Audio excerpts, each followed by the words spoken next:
Part 2. The sound of screeching tires came from beyond the corner. Then came the sound of a crash. Rookie ran to the corner, up the street, and saw a car smashed around a traffic sign with steam coming from its engine. His baseball bat lay across the street's dotted line, and he picked it up. "What happened?" he asked the driver, who was now standing with his hands on his hips and looking forlornly at the steaming wreck. "Some guy ran in front of me, and I couldn't stop in time. It knocked him up into the air. The car skidded into this pole, and the guy crashed down onto the street. I went to help him, but he already stood up and was running down that way. He must be one tough guy to be alive." Rookie walked in the direction the driver indicated, and at the next corner he encountered a woman working in her flower garden. "Excuse me, ma'am, did you see a man running or walking near here a few minutes ago?" "Why, yes, I did, young man. He was walking very fast with a limp, and the last I saw of him, it was at the end of that street, entering a chain fence around the industrial estate." Rookie thanked her and jogged to the fence, which he found was 12 feet high. Unfortunately, it had been covered with paper on the inside, and he couldn't see through, so he went home, found his brother Leo and Pops in the kitchen. He told them the strange events that had happened and his concern about BR. Then he asked Pops, "Can you tell me what you found when you inspected the bat last night?" Pops said, "Well, sure. It's another weird thing. A very thin compartment had been created inside the barrel of the bat, and it contained a torque measuring device, a memory chip, and highly advanced two-dimensional graphene strips for power. The chip had been torn loose and its corners broken off, and that's what was causing the tinkling. But what it did exactly and why it was there is a matter of speculation. My best guess is that it was measuring a hitter's power. But why somebody would construct such an expensive device and then just let the bat be stored along with the team's other bats, that's hard to understand. I'll keep thinking about it." After Pops went back to his home office, Rookie asked Leo if he could help him get an idea of what was behind the fence. "Sure can," Leo said. "I have just a couple more pieces to assemble, and then I'll have a photographic drone.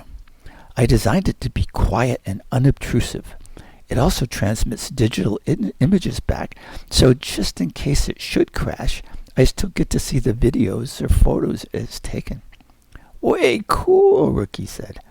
"Can you finish it up and make a run for me before it gets dark?" 10 minutes later, Leo and Rookie headed out. They hid in some trees across the fence and launched the drone.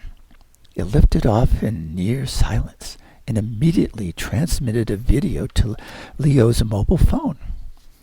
It showed a large building that could have been a warehouse or an airplane hangar, 2 trucks, and a ring of 12-foot fencing around the property. But what got their attention was a golden object in front of the building that gleamed in the sun so brightly it sometimes became invisible to the camera. It was as long as a trailer truck and shaped quite like a box of eggs, with two rows of 6 connected spherical compartments.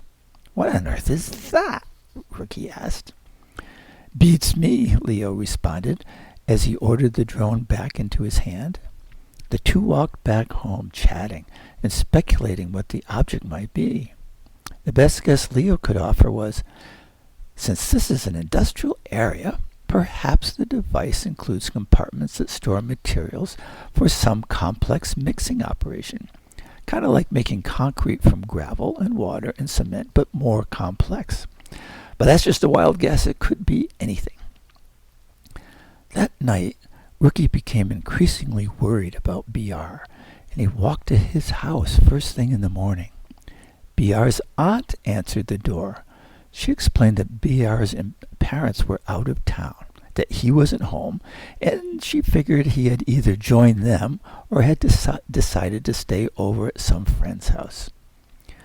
Rookie said he heard BR had been taken away from practice by some stranger, but didn't know himself, and offered that she might notify the police that he was missing. "Oh, I couldn't do that," she said, shaking her head. "He'd be so embarrassed when he comes home." That afternoon, Rookie decided to go to the field and watch a practice game between the Ravens and the Yankees. He was standing with his elbows out on top of the fence when the two pit bull bruisers, Killer and Bunk, came up and leaned on the fence too. They started a conversation, and Rookie was surprised to find they were very friendly toward him, and he enjoyed the conversation about the strengths and weaknesses of all the teams in the league. They did shoot him a barb about his double play, but it wasn't fun, and the two seemed to be very good guys. Rookie mentioned his concern that BR had disappeared. But then Bunk shared his own concern that one of the pit bulls had disappeared, and when he had asked his coach, he'd heard that several boys in the neighborhood were missing. The police weren't doing anything about it because they figured the boys had all gone off on an adventure, like camping or something. Rookie said, "I have an idea where our players have disappeared to. Want to check it out with me this evening?" Rookie met them at the corner that evening, and they walked together to the hiding spot Rookie had used for Leo's drone. The glow of lights was visible over the fence, and after watching and listening for signs of activity, Rookie said, "Okay, let's give it a shot. We'll go up one at a time and hold on the top of the fence to make sure it's safe." Climbing the 12-foot fence was no bargain. Fitting their toes of their sneakers into the fence's diamond-shaped links was tough, especially for the bruisers, who were bigger guys. But all three were perched at the top in a couple of minutes. The yard was well lit up. The egg carton-shaped thing was still there, and the huge door to the building was open. "Looks all clear, but let's all descend together, and we'll clear out at the first sign of a problem," Rookie said. They looked at each other, wondering just why they were taking such a chance as breaking into a business. And that 12-foot fence looked like it'd be much harder to climb from this side because every step would have to be poke their toes through the paper. They listened carefully, didn't move at first, but finally Rookie gave a hand signal to approach the egg carton. After a few steps, he could see deeper into the building. A dozen vats of what appeared to be open bins of dirt, some shiny and sparkling, others dull, and one that even looked green. Reaching the egg carton, Bunk ran his hand along the smooth, curved surface.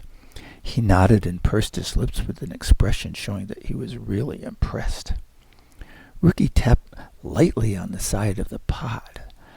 Vibration seemed to travel throughout the entire carton. He wasn't sure if sound could penetrate the carton, but decided to take a chance and whispered, "BR, are you inside?" Nothing came back. He walked to the next pod, tapped a bit louder, and said much louder, "BR, are you there?" This time muffled, indistinct sound seemed to emanate from several pods. The three were walking around the carton to try the other side when terror struck. Robo was charging at them with his fists up, a crazy look in his eyes, a grimace on his face, and a low growl coming from his guts. They ran for the fence. Robo changed directions mechanically and charged. The bruisers were fast and above his head before Rookie got started up that fence. The fence was swaying with the other's weight and movement, and Rookie had trouble punching his hands through the paper and finding footholds. He was about at shoulder height when Robo arrived and grabbed both of his legs. Rookie held the fence with his hands, with all the strength he had. Robo pulled and pulled again, but he didn't release the fence. It was cutting his fingers. It hurt like crazy, and he called out, "Help!" Both bruisers looked down.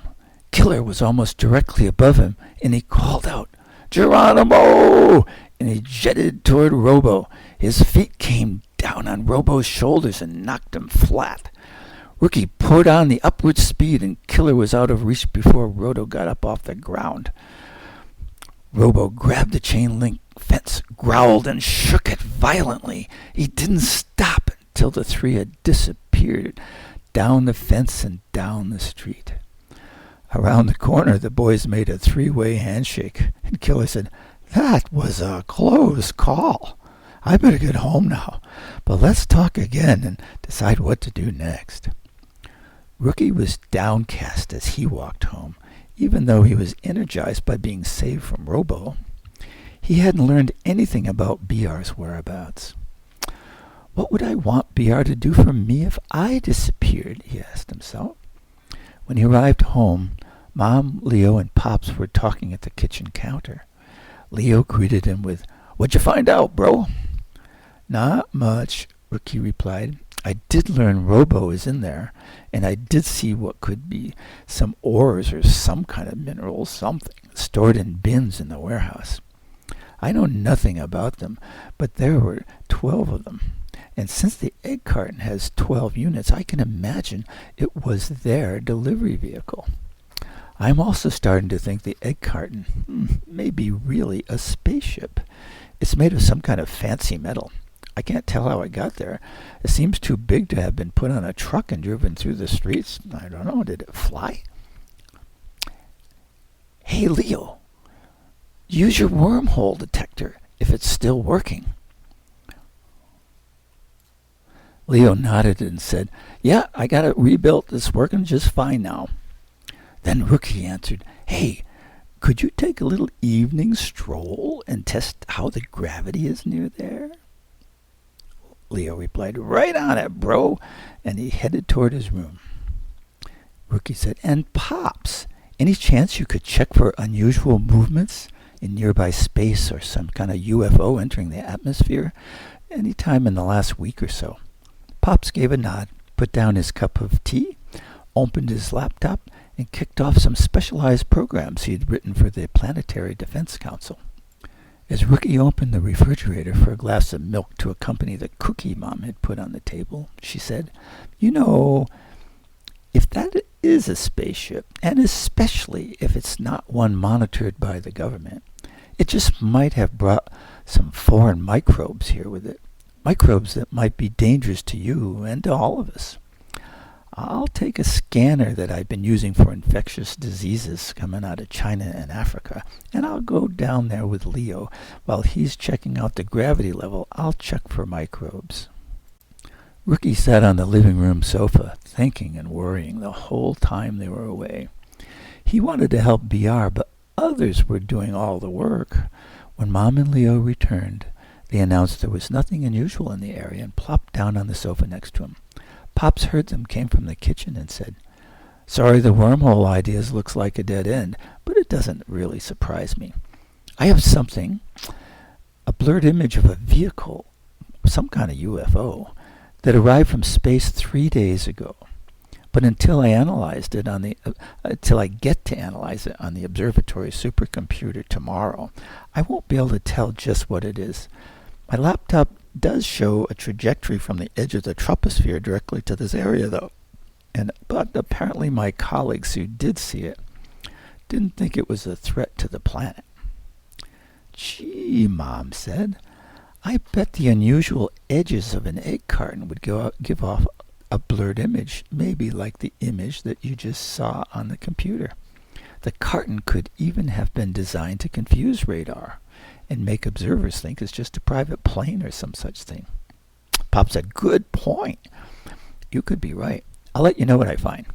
The next morning he phoned Rookie. "Rookie, I can't resolve the image into a clear shape. It's intentionally blurred by some type of jamming done by the object itself. But I've been able to track its journey.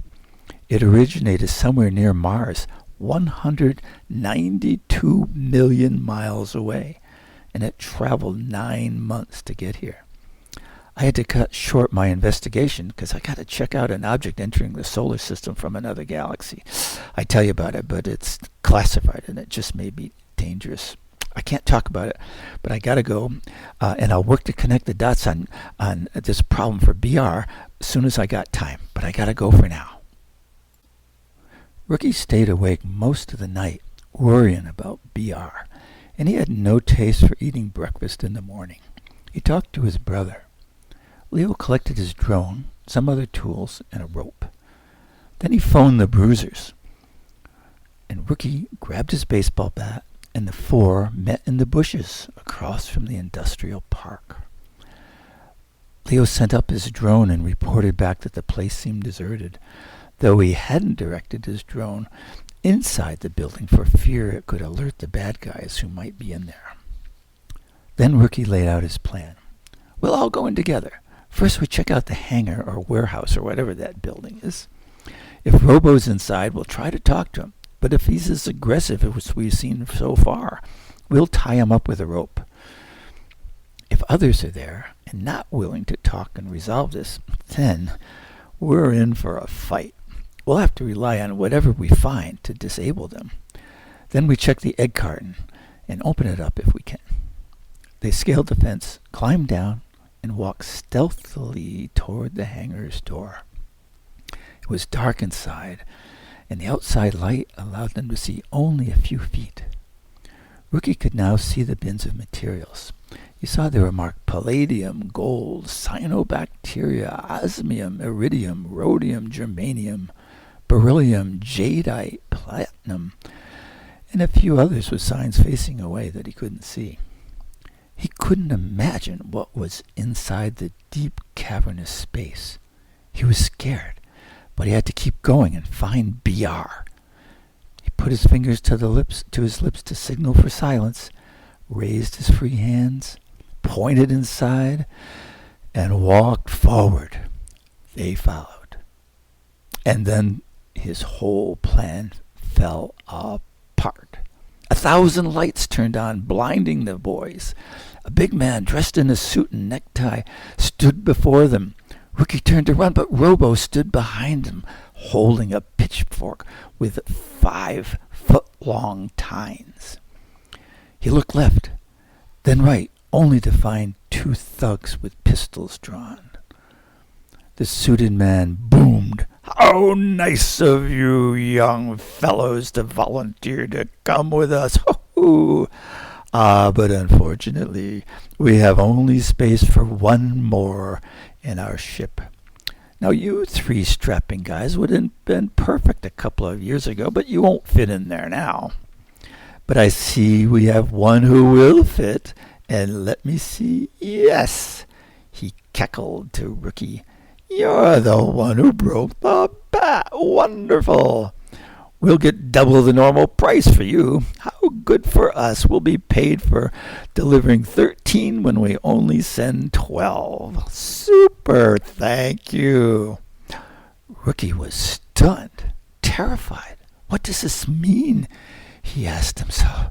What could it mean? The man walked forward, grabbed the bat from Rookie's hand, tapped it on the floor, listened to the tinkle, and smiled. "Such a shame. Your great hit broke a valuable device. But not to worry, it's replaceable."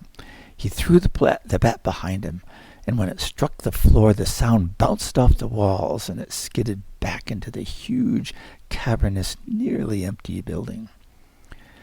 He grabbed Rookie by the ear and walked toward the door in the egg carton. He called to the 2 thugs. "I'm going to load this one into the spaceship. Let's clean it up and get the cruiser out of here. You get rid of those 3 guys. I don't want them to be around to tell stories. Ever. Understood?" "Okay, boss," the 2 thugs said. As he was pushed toward the door with his ear killing him, Rookie twisted violently, liberated his ear, and got a few feet away from the boss. He reached to the bin marked gold, grabbed a heavy nugget the size of a baseball, and threw a strike at a small device attached to a pipe up on the ceiling above the door. That was a fire sprinkler head, he knew. It snapped off. A siren sounded, and a set of red and yellow lights began spinning, and water shot out from every sprinkler head in the building. The water's force amazed everyone, and the floor was flooded in seconds. The boss lunged, grabbed Rookie by the neck in his big hand, and pulled a fire axe off the wall near the door. He held its fierce red blade right up to Rookie's nose. Pull something like that again. You'll be breathing through your ears the rest of your life, smart boy. And he pushed Rookie ahead of him, holding the axe toward the golden egg carton.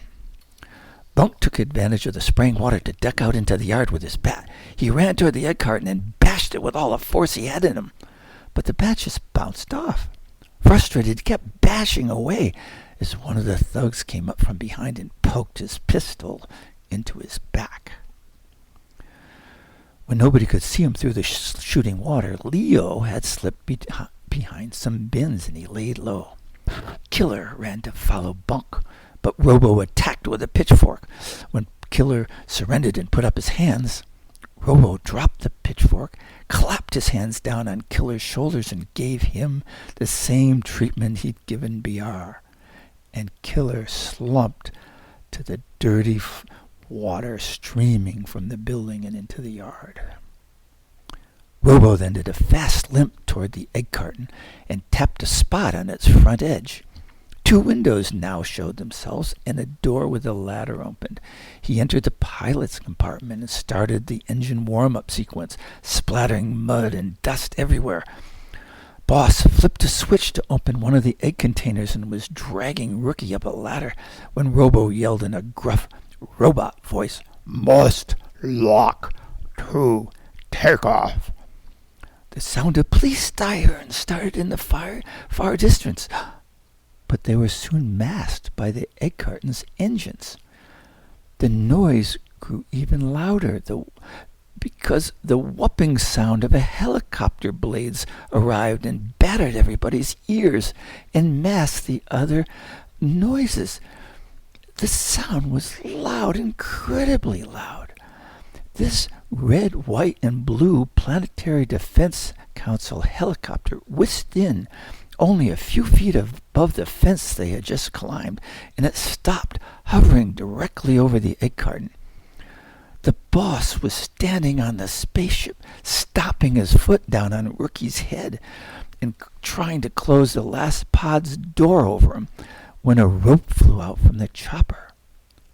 He looked up, and there was Pops following it down through the air, feet first. He caught the boss on the shoulder and neck and knocked him hard, and he landed on the ground in a bump. Now the 2 thugs stood together, and they fired their pistols at the helicopter. To save himself and his aircraft, the pilot immediately rose and flew behind the building, but that freed a path for the golden egg carton to lift off. Leo saw it, jumped out from behind the bins, and took out a weapon that his Aunt Lolabelle had given him in New York, and he let loose a blast. White glue shot toward the 2 thugs. The glue got all over them, and it turned into a rock-hard shell within seconds. He'd taken them out of action. But Robo revved his engines to a high pitch and motioned to the boss to climb back up, lock Rookie in Rookie's compartment so he could take off. But Pops was there, and he wasn't going to make it easy for the boss. So the boss looked up, saw that, and ran toward the back gate. As the dust whipped up around him, he slipped on the mud and fell. Rookie had stuck his head out of the capsule and saw the boss escaping. He set off after him. Pops yelled to him over the noise, "Watch out! He picked up that fire axe again!" Rookie did not want to face that axe again, but he wasn't going to let the creep escape. Setting off at an angle, he reached the boss before he reached the gate. Rookie spotted a nice pool of mud ahead, and he gave it a slide, just like sliding into home, and he timed it perfectly, and he knocked the boss's feet out from under him. The boss landed on his shoulder and head and laid in a lump, breathing hard. The chopper returned and retook its position over the egg carton. Then the police blasted through the main gate with their car. They drove straight through and stopped right behind the boss. Rookie took a deep breath and thought, good, now he's their problem. With the chopper hovering over Robo and the unlocked capsule preventing him from taking off, he did his fast limp toward the gate, pursued by the 2 policemen. When they caught up to him, Each grabbed one of Robo's arms, but he just tossed them away like dolls. Leo saw it, came up behind Robo and called out, "Surprise!" Robo turned to face Leo and stretched his hands toward his neck. Leo gave him a blast of white glue that even Robo couldn't break out of. Pops had examined the lock on Rookie's capsule and learned how to spring the others. Rookie climbed up the ladder and gingerly made his way to the next capsule and learned how Pops had done it. He opened and found it dark inside that capsule. His eyes adjusted and he could see an unmoving person standing upright, surrounded by boxes of simple food on one side and water on the other. Then he noticed the best thing he'd seen all day, a Red Sox baseball hat. He reached in, put his hand on the shoulder just under the cap and shook it. Nothing happened. He shook it again. Nothing. Then he shouted, "BR, it's time to play ball!" BR woke up, emerged. Leo ran up the ladder, and the three of them had great fun, scrambling across the egg carton spaceship and springing the kidnapped boys from the other 10 compartments. But the intense noise around them was starting to make their ears go crazy and make them feel like their brains would fall out. Just as they freed the last boy, the police turned off their siren. Whew! The building's sprinkler and siren stopped. Whew! And the chopper set down and turned off its engine. Now the only loud noise was coming from the egg carton's engine. But Pops climbed up the ladder to the pilot's compartment and shut that off too. He gathered the 10 boys from the back compartments, brought in the police, and sent them home in police cars. It sure was a happy moment when Mom drove in and gaily sounded her horn. The 6 piled in the car, waved, shouted thanks to the police, and she headed out. For a moment, their car was right next to the police paddy wagon where the boss was handcuffed. They just stared at him, asking themselves how a fairly normal-looking guy could do such evil things. Now only the 2 thugs remained behind as the police struggled to free them from the egg bath that Leo had administered. Mom took them all back home to the house.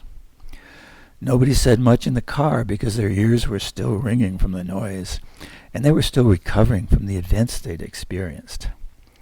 Filing quietly into the kitchen, she took out her scanner, checked for dangerous material from the spacecraft, and then offered them all brownies and milk. Pops put on a big smile and said, "Okay, boys, here's a toast to adventure, and leaving those adventures on the baseball field." "Hear, hear," they all responded quietly. Then BR spoke. "Pops, I hope I can call you Pops." After receiving a smile and a nod, he continued, "Can you help me understand just what happened out there? It's so confusing. I don't get it, but I know I'm really lucky to have escaped." "Sure, BR. Here's what I put together," Pops said. Then Rookie interrupted. "Whatever you put together, Pops, I'm sure glad it was on time." And that was the first smile Rookie had felt in hours. Pops nodded, smiled back to Rookie, and took a deep breath. The story starts with the discovery of 2 moons around Mars in the late 1800s, and it gets interesting when American and Russian space probes were sent there in the late 1900s. They didn't find anything too interesting because those moons had no atmosphere. But a secretive billionaire and a clever astrobiologist teamed up, and they sent their own probe, and they discovered extraordinarily valuable materials on Deimos. That's the small moon. You all know gold is valuable, and you probably don't know that many of the materials in those warehouse bins are even more valuable. Here's just one example to help you understand what the bad guy's motivation. A handful of one of them, called palladium, is worth millions, And that's because it can turn the toxic pollutants in car exhaust into plain old carbon dioxide and water vapor. You might have seen another one. There's all kinds of them in there. So it's super valuable stuff on this Martian moon, and nobody there to mine it. And that's when this creepy billionaire named Johnston develops a plan. If you've studied your history, you might know that in the 1700s, when English sailing ships didn't have enough sailors for their voyage, they simply kidnapped young guys from the street and took them on many years long, dangerous journeys, sometimes to China, sometimes far, far, far away. Many of those young men never returned home again. Well, this guy, Johnston, he did a similar thing. He kidnapped boys, many of them baseball players, and sent them on that egg cart in the spaceship to work underground on that Martian moon. And then he used the same spaceship to take the valuable stuff that they've mined back to Earth. Now, this egg carton design had a dual purpose. It kept a dozen boys separated from each other so they couldn't cause trouble. And that was important because it's a 9-month outbound journey. And I think you can imagine a dozen boys trapped like that. They would have caused trouble. Now, on the return, that same egg carton kept the minerals separated, and it kept them pure. Now, for efficiency, the spaceship had to be fairly small. And that's where Little League Baseball and the tinkling bat come in. Johnston decided younger Little Leaguers would be best. They'd fit, but they had to be strong ones to be able to dig and break rocks. So he had his thugs insert that special device into the baseball bats to measure hitters' strength. Not long ago, Leo encountered Johnstone, and Leo sat there with a big grin and nodded. And now Johnstone's gone to Never Never Land.